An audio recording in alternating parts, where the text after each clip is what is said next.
Voici les référentiels, les 5 référentiels allongés. On s'allonge, pieds à la largeur des hanches, genoux à la largeur des hanches. On peut vérifier, on retrouve ces épines, les os devant la hanche et les rotules doivent être alignées avec ces os. Également les pieds. Les genoux sont pliés à peu près à 90 degrés.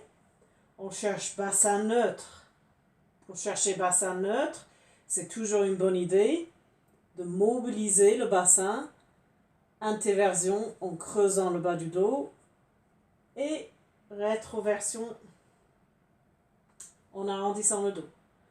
Le neutre du bassin va trouver au milieu de ces deux extrémités d'amplitude. On peut trouver le pubis, on descend sur la partie molle du ventre et on bute sur un os. On peut imaginer que si on pose un plateau sur cet os et les deux épines, que ce sera parallèle au sol. C'est une indication. Ce n'est pas une science exacte. Il ne faut pas avoir de douleur dans la position du neutre. Si c'est le cas, il faut sortir du neutre et se poser dans la position le plus proche de neutre où il n'y a plus de douleur. Il se peut que c'est une position qui n'est pas difficile, qui n'est pas facile à maintenir, qui n'est pas naturelle non plus. Ça, c'est pas grave. Ça changera au fil du pratique. Bassin neutre alors. Je place les omoplates vers l'arrière, je les pousse vers le bas, sans modifier la position du bassin et de la colonne vertébrale.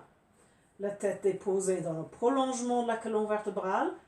Le menton est un peu basse, mais la gorge relâchée. J'imagine une mandarine entre le menton et le cou.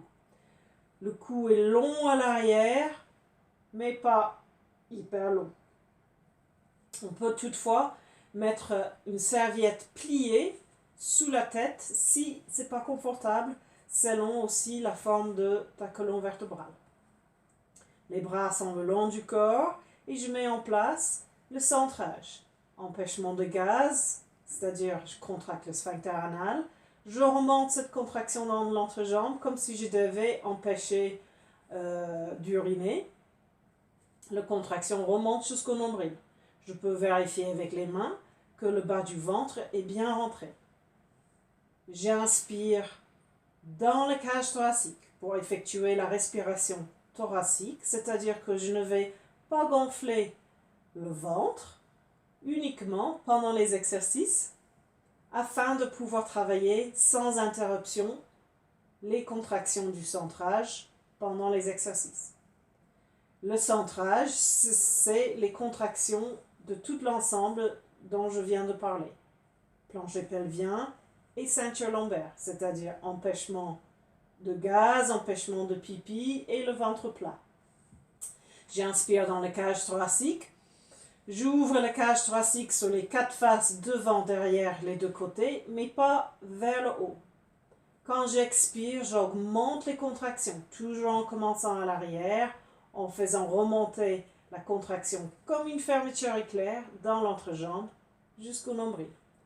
Quand j'expire, j'augmente les contractions et à l'inspiration, j'essaie de les maintenir, je maintiens le ventre plat.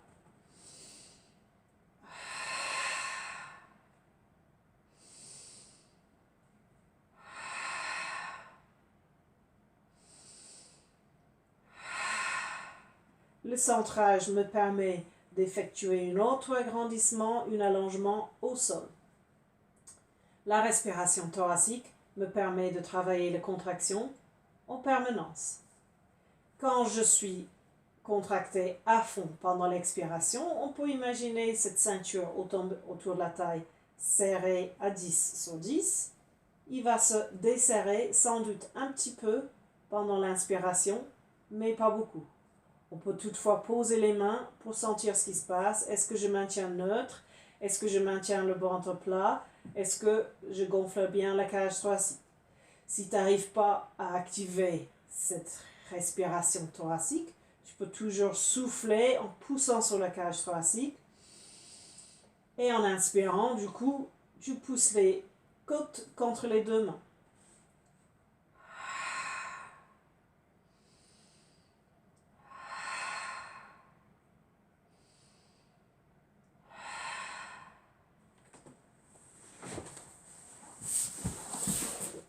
Merci.